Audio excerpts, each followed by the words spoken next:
All right, so let's look at these limits review problems that I gave y'all. A lot of them, the first several, were multiple choice questions, and do remember that this year's AP exam has no multiple choice. So I'm just going to work these as if they are open-ended. So first one, fairly straightforward limit. This is, you won't see one like this on the AP exam because you could just throw this on in the calculator, but I thought it might be a good review. You could lope this one, which honestly wouldn't be too bad. However, I'm going to use conjugates instead. I'm going to multiply the top by root x plus 1 and the bottom as well. And when you do that, you get the limit as x approaches 1, and the top will expand to x minus 1. The bottom, we will not expand that because my x minus 1s will cancel. So those cancel, leaves me a 1 on top, and then we can plug in and you have 1 over the square root of 1 plus 1, which is 1/2. And I have no idea what option that is, but there's your answer. Number 2, I'm going to do the exact same thing. I'm going to use conjugates. Well, we could lope this one. That's root 9 plus h plus 3. You can use the conjugate of the numerator. Root 9 plus h plus 3 on bottom. And when you expand that, you'll get the limit as h approaches 0. The top will expand to 9 plus h minus 9 all over. And the denominator, we will not expand. You only expand the conjugate pairs, if you can remember back to August. So we'll have root 9 plus h plus 3 here. The 9 subtract out on top. Then I can divide out the h's. Everything's gone on top, so I have a 1. And then I have 1 over. And if I plug in 0 for h, you have the square root of 9, which is 3, plus 3, which is 6. So there's just a couple of old limits problems. You could lope both of those. You also could identify the hidden derivative question within those, but that would be probably the most difficult approach. Now, number 3 is one that you might see on the AP exam because you cannot use the calculator at all to help this, to solve this. And really, it'd be almost impossible to look up the solution to this one on the internet. So we have a function f, and this is f. I've always told you that when you are working a problem, you see a graph, identify whether the graph is f or f prime. So we are looking at f from -4 to 4, which of the following is true. Is the limit as x approaches 1 equal to -1? So the limit as you approach 1, you want to look at the left and the right sides. They are both approaching that removable discontinuity, which is at -2. We're looking for the true statement. This is not true. It should be -2. The redefined point right here, where the point is, that would be if they asked you for what is f of 1. F of 1 is equal to 1. I'm sorry, -1, but not f of f, the limit of f. Okay, number 2, this one, they're expecting you to identify and recognize that limit right there, because that limit is the exact same as saying f prime of 2. And so the question here is f prime of 2 equal to 2? So if we look at this graph, is the slope of this graph at 2 equal to 2? And yes, it does. You can count that it tries overrun. That is a true statement. So 2 is true. And number 3, the limit as x approaches -1, -1 from the left, -1 from the left. So the left side is coming up here at 2. Does 2 equal f of -3? And at -3, f of -3 is 1. That is not a true statement. So 2 only for number 3. Looking on at number 4, the limit as x approaches 3 from the right is 5. 3 from the left is 5. And f of 3 is 5. Which of the following must be true? And this information, the limit as x approaches 3 from the left and right, if those are the same, then, that was a bad box. Then you know that the limit as x approaches 3 from both sides is equal to 5. And if the limit as x approaches 3 is equal to f of 3, that is the definition of continuity. And so option 1 is true. 2, we actually showed true by accident. So that one's true because left and right sides were the same. And is the function differentiable? That we don't know. It is very possible that there's a cusp here. All we know is the function is continuous. However, continuity does not guarantee differentiability, so we cannot say with certainty that 3 is true. And that's another one that they could ask on the AP exam this year because, again, it's relying on your knowledge of derivatives. I'm sorry, your knowledge of continuity. And calculator is really not going to help you on that one. So number 5, they gave you an explicit function and they asked you for this weird limit. This is a pretty easy one as long as you recognize that this is the limit definition for f prime of x. So all they're asking you to find is f prime of x, and f prime of x would be the derivative of x is 1, the derivative of cosine is negative sine x, and so there is your answer for 5, 1 minus sine x. And then finally, 6, there are a couple of ways to do 6, and I'm going to do this the lazy L'Hopital way. I'm going to show you the more formal way that you need to do L'Hopital's rule in just a minute. But if you plugged in 0 for a, you would have 3 times 1/2 plus 0 all to the 5th minus 3 times 1/2 to the 5th all over 0. And that is 0 over 0, which means you can lope this. And if you lope it, you do the derivatives of the top and the bottom individually. So that will be the limit as a approaches 0. The top derivative in a, remember a is my primary variable here. Going to chain rule that, bring down the 5. That'd be 15. 1/2 plus a to the 4th. The derivative of the inside is 1, so I don't need to worry about the chain rule. Minus all of that is a big constant, so 0. All over the derivative of a is 1. And now if I plug in 0 for a again, I would have 15 times 1/2 to the 4th. 15 times 1/2 to the 4th. And 1/2 to the 4th is 1/16. So your answer is 15 over 16. And there is your answer for number 6. All right, so continuing with the next assignment.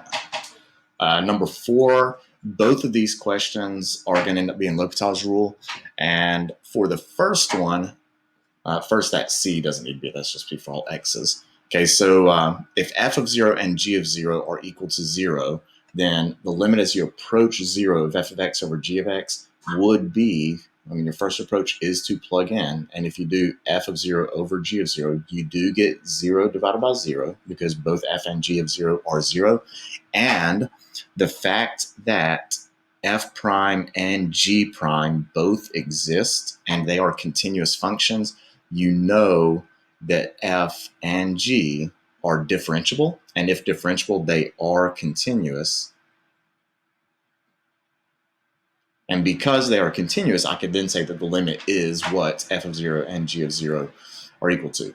So that is a long way of saying that I know the initial limit is in indeterminate form. Therefore, we can lope this, where we'll do the limit as h. There is no h here. Let's make that an x. Approaches 0 of f prime over g prime.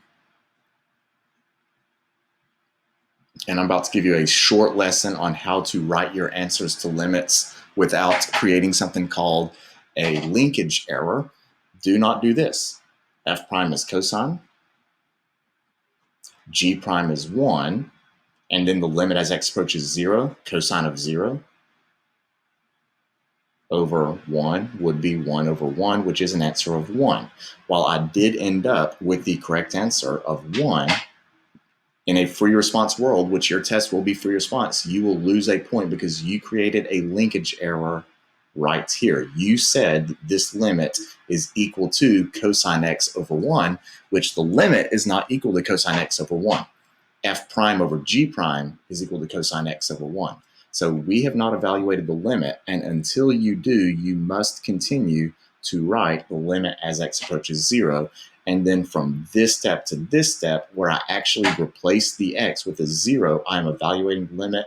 You can drop the limit, and then you'll get full points. So even if you get the correct answer in a free response question, with that linkage error, you would have been deducted a point just for presentation problems. So keep that in mind.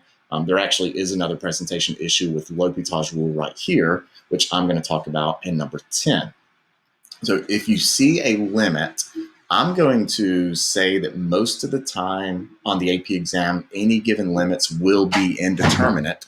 And in an indeterminate situation, to establish that L'Hopital's rule is needed, you actually have to establish that the top and the bottom are equal to 0 or infinity, individually. You can't do 0 divided by 0 like I did up here. You have to do them completely separately. So on number 10, what I would do first is I'd say, all right, so I have limit as x approaches 0 of only the top, e to the x minus cosine x minus 2x, and I'll plug in 0 for that. E to the 0 is 1.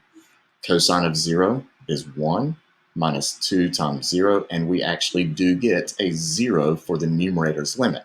Then we have to also establish the denominator. So I'm going to do limit as x approaches 0 of x squared minus 2x would be 0 squared minus 2 times 0, which is also 0. So I have established that both numerator and denominator are approaching 0. Therefore, we're allowed to use L'Hopital's rule. And L'Hopital's rule says that this limit will become the limit as x approaches 0 of the derivatives of top and bottom. So the derivative of e to the x minus the derivative of cosine, which would end up being plus sine x minus 2 all over x squared minus 2x. So that'll be 2x for the derivative of x squared minus 2. And then I'll plug in 0 for that.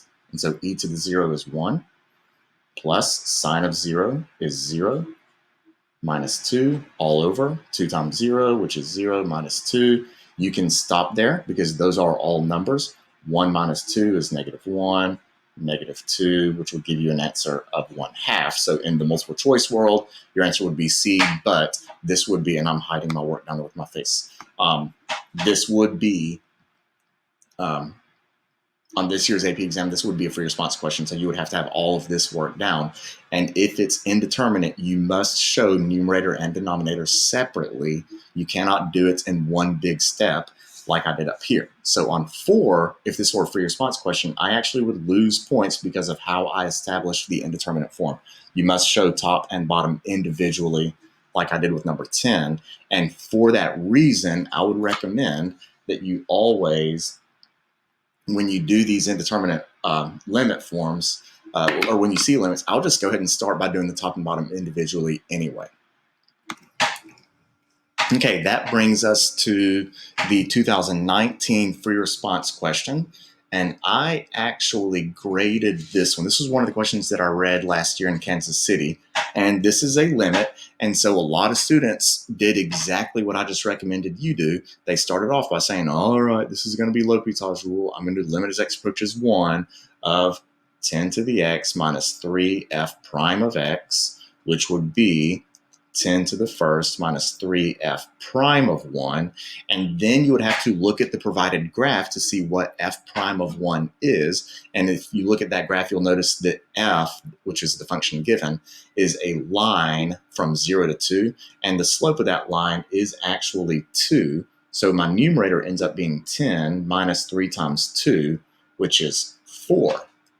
And so at that point, students realize, oh, this is not going to be indeterminate. I'm just going to get it right off the bat by plugging in, unless the denominator is 0, but we'll see what happens. But it's definitely not indeterminate because my numerator was 4. So now we can actually go on and do the entire thing. I know my numerator is going to be 10 minus 6. My denominator would be f of 1 minus the inverse tangent of 1. And all we have left to do now is find what f of 1 is. And see, this I actually don't need anymore. I'm going to scratch that out. And if you have a free response question, don't waste your time erasing. Just put a line through it. The reader won't look at it, but they give you plenty of room, or you'll have plenty of room to work because you're providing your own paper this year. So anyway, I have 10 minus 6 on top. My bottom, I need f of 1, which means the actual y coordinate of f at 1. And if you look at the function, f of 1 is 1 minus the inverse tangent of 1. And please, for the love of all that's holy, stop right here. I graded so many questions where students got here and they said, all right, 10 minus 6 is 4. Awesome. 1 minus the inverse tangent of 1. I saw a lot of students try to be really smart and say it was pi over 2. And it's not. The inverse tangent of 1, tangent is equal to 1 at pi over 4. And so if you tried to simplify and you wrote the wrong thing here, you took a right and completely acceptable answer and you made it wrong. In the reading world, we call that saying too much. You said too much. And so that would be wrong. You've lost the point. if you did not write this and you stopped here, you actually would get full credit. You don't have to evaluate that. So now to the last question I gave you, and easily the most difficult question. I initially only gave you this question down here, which is not B. I've retyped this and I can't remember what part it was. I think it was C. It wasn't B. Was it C? I'm not sure. Anyway, I originally only gave you this question. And as I was working this question earlier, I realized that you will need to find the answer to A also. So this is a beastly problem. And I'm actually going to go up and do part A. This was a differential equations problem. And it asks you to find the second derivative of the given derivative in terms of x and y. And what you have to remember is that we are doing this second derivative with respect to x. So anything that is not an x must be given the implicit treatment. Derivative of x squared is obviously 2x. The derivative of 1/2 y would be 1/2. However, y is not an x, so we have to tack on the dy dx. Then it says we want the answer in terms of x and y. Dy dx is not an x or a y, it's a dy dx. So we have to fix that by replacing the dy dx with the given differential equation. And so this would end up equaling 2x minus 1/2 of x squared minus 1/2 y. And so there is the second derivative of the given differential equation, which brings us down to this next part, which I believe is C. It says g of x is the particular solution to a given differential equation. G of -1 is 2. Find this limit. And if I see a limit on a free response question, I'm going to assume it's indeterminate. This one is. And so we would have to establish that the numerator and denominator are 0 individually. So I'm going to start with the limit as x approaches -1 of g of x minus 2 is going to be g of -1 minus 2. G of -1 is 2. 2 minus 2 is 0. So my top is 0. I now need to analyze the bottom. X approaches -1 of my denominator. 3x plus 2 squared. That's a 1. 3x plus 1 squared, plug in -1, and you also get 0, which means we will indeterminate. We will lope this. So if I apply L'Hopital's rule, I will have to do the derivatives of top and bottom individually. Limit as x approaches -1 of g prime of x, that's the derivative of my top, the 2 zeros out, over 3 times, the derivative of that would be 6 times x plus 1. And just glancing at this, I can already tell that my denominator is approaching 0. And that makes me think this might be another indeterminate form. So I'm going to analyze top and bottom individually. X approaches -1 of g prime of x is going to be my derivative of g at -1. And here's the tricky part. They tell you that g is the solution to the given differential equation, which means this given differential equation would represent g prime. So I can replace g prime with x squared minus 1/2 y. So I'm down here, g prime, limit as x approaches -1, g prime is x squared minus 1/2 y. And so I'll plug in -1 for x, -1 squared. Oh, but there's a y, but they do tell you that when x is -1, my y coordinate is 2. So that'll be minus 1/2 of 2. And that would be 1 minus 1. That is also 0. And now I can tell I will have an indeterminate form. I do need to establish that my denominator will be a 0 also. So I'm going to do that. Limit as x approaches -1 of 6x plus 1 is also 0.